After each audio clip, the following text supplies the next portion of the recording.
Other interesting business news. I saw an interesting article about the longest lasting vehicles to hit 200,000+ miles, according to Consumer Reports. Spoiler alert, only one was, just coincidentally, only one was manufactured, I believe, by a unionized company. Spoiler is the Ford F-150. Or some people call it the Ford F-150. Nevertheless, this is brought to us by Jeremy Salanchi over at The Street. And I just thought it was pretty interesting because, again, I don't know, granted, when I buy something, I want to make it last as long as possible, so I bought a Honda Civic with a stick shift, of course. I mean, Honda's pretty, well, I was going to say, spoiler alert, they're on this list quite a lot. Now, going down, and again, this is based on a 2022 survey by Statista, talking about longevity. Now, one of the first cars, going down here, what do you think is going to be the first one? The first one is the Toyota Camry, which kind of be I don't want to say it's a little heartbreaking, but there's more and more of those becoming hybrids. Granted, the original Camry had a V6 and like 4 options, I believe. And yeah, with hybrids, it won't last as long, won't be as reliable. But nevertheless, this is the 2022 Camry. Gets 32 miles per gallon, which I don't know how anyone, I guess some people care about that. Number 2, the Toyota Prius. Another Toyota. Coincidence? I think not. Again, I don't get paid by them, but that'd be kind of nice. What would I want? To give me an endorsement deal. Probably a Mark IV Supra, a vintage car. No, but that's just me. Nevertheless, Toyota Prius, 51 miles per gallon. The Honda Accord, which I think they just killed the stick shift, so they're dead. They're dead to me in terms of that model. So again, given the Honda Accord, my parents bought a 2001 Honda Accord new. It still runs like a champ, and that thing's been through the test of time. It's been in the Midwest driving through salt and all that other crap. So yeah, not surprised to see the good old Honda Accord. And you can go back to the consumer score, so we'll do that too. So the Camry had an overall consumer report score of 88. Prius had an overall consumer report score of 80. Honda Accord had a consumer report score of 78. Coming in at number 4 is the Honda CR-V, which is their little SUV thingamajig. Unfortunately, automatic only. Heartbreaking. Now, that got its consumer report score of 85. The Toyota Tacoma, overall score not available. It's just that good. It's off the charts, some might say. I might be a little biased because it's the only truck you can buy in the United States with a third pedal, also known as a stick shift, also known as a manual transmission, also known as the most fun you'll have driving, bar none. If I won the lottery, I would definitely, in my garage, I would definitely have one of the new Tacomas. You could also get it in green as well, which is a bonus for like the 8 people who want green cars like me. That would be pretty cool. Again, it's so sad. There's only one truck in the United States you can buy new with a stick shift. That's blasphemous to me. That is ridiculous. I think, so Dodge, and fun fact, I think Dodge, of the big three being Ford, General Motors, and Dodge was the last company to offer a stick shift. Someday. That's going down to number 6. You have Toyota Tundra, the full-size pickup, which unfortunately is automatic only and V6 only. Yeah. Blasphemous to say the least to have a full-size truck with a V6.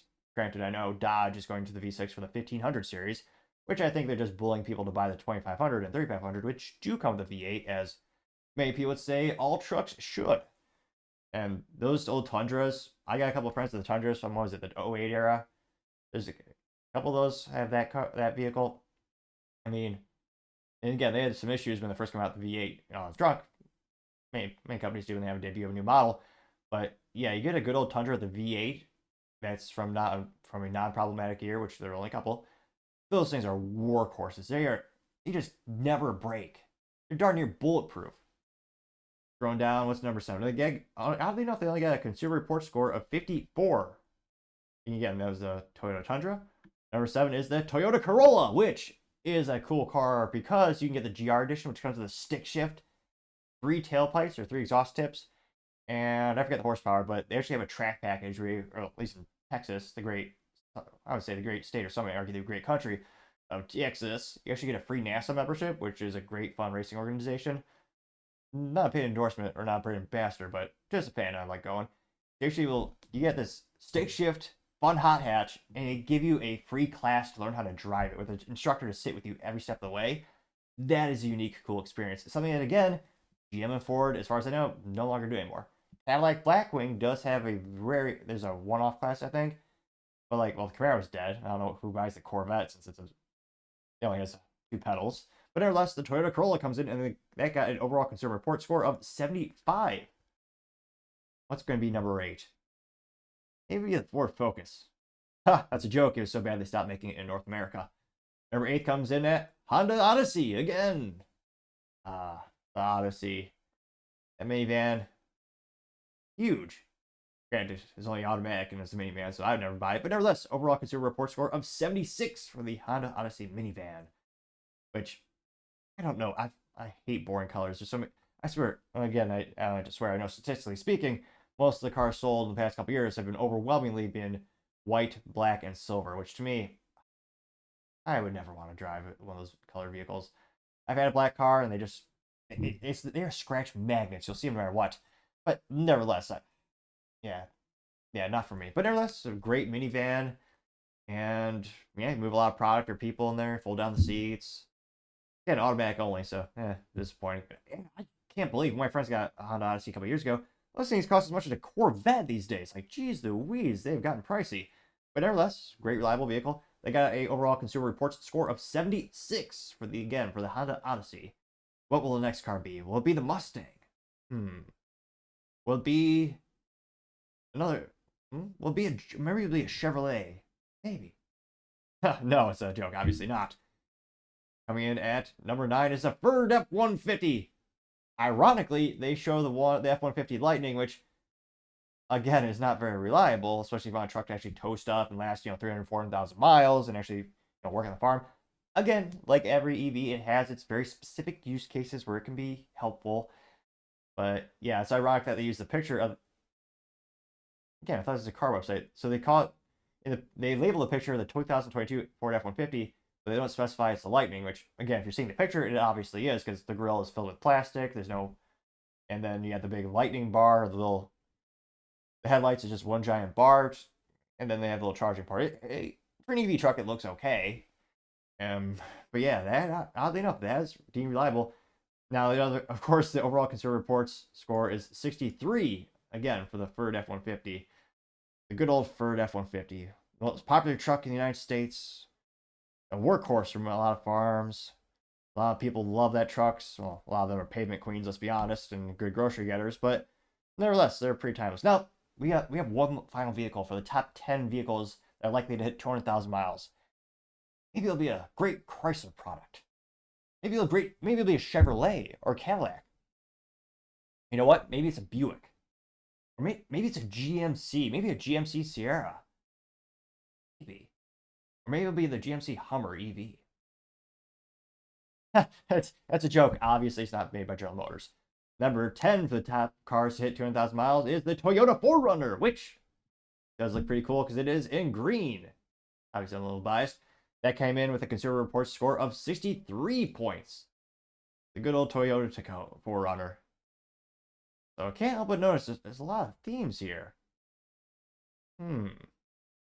Let's see. Oh yeah, they're all made by Japanese companies with the exception of the Ford. Now, granted, some people might argue what is an American, what is a Japanese company, since, I mean, Toyota, I know a lot of friends who consider them American. I know a lot of companies, or a lot of people that consider them Texan, or Texan as some might pronounce it. Because, again, the North America headquarters is in the great city of Plano, Texas, where they employ thousands of Americans. They build a lot of the cars in the United States, more reliably than darn near anyone else. So it'll be interesting to see. Again, I'm not too surprised by this list. A lot of these names are paralleled with other similar lists where you see what are the cars most likely hit 1 million miles. So I'm not too surprised Consumer Reports for finding a lot of these same manufacturers. And again, it's one of those things where it'll be interesting to see, what does the competition do to actually catch up with them? Because again, we've known about this for several years. The models, usually I'm actually a little disappointed the Civic didn't make it this list. But again, usually the Accord is always there, the Camry is always there. Now, interestingly enough, the Prius, to me, that was the thing that caught me off the guard the most. Because again, the Prius is a hybrid technology, and inherently over time the batteries degrade, which means you have to replace it, which can cost a pretty penny. Well, granted, a vintage pretty penny, since modern pennies are 99.99% zinc, also known as trash, physically speaking. So it's interesting that the Prius was there. But again, they also had one of the highest scores at 80 points. So it'll be interesting to see what cars come over the next couple of years that are likely to hit 200,000 miles. Really want to know is, I mean, I think they just messed up the picture having the Ford F. They messed up the picture. They said F-150 Ford. They didn't say the Ford Lightning, but they used the wrong picture. They used the Lightning picture. Let me know in the comments. Do you think an EV will ever be this reliable? Again, that to me, that's one of the biggest Achilles heel of the EV adoption. That's why I would never own one personally. Because again, I also want to have 3 pedals, also known as manual transmission, to have fun. And you can't beat that feeling shifting down gear in a corner at the track. But I mean, let me know. Do you think an EV will ever be as reliable as an internal combustion engine? I mean, in theory, it should be, as less moving components, as from a certain perspective simpler, even though then you have software integrations. But again, let me know in the comments. As always, it'd be fascinating to hear what you have to say. Thank you everyone for taking the time to tune in. Again, trying to get to 4,000 subscribers by the end of the month. So if you could click that button, I would greatly appreciate it.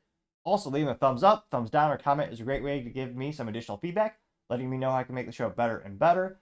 Lastly, don't forget to take the time to tell your family, tell your friends, tell your coworkers, heck, tell your enemies, tell anyone and everyone.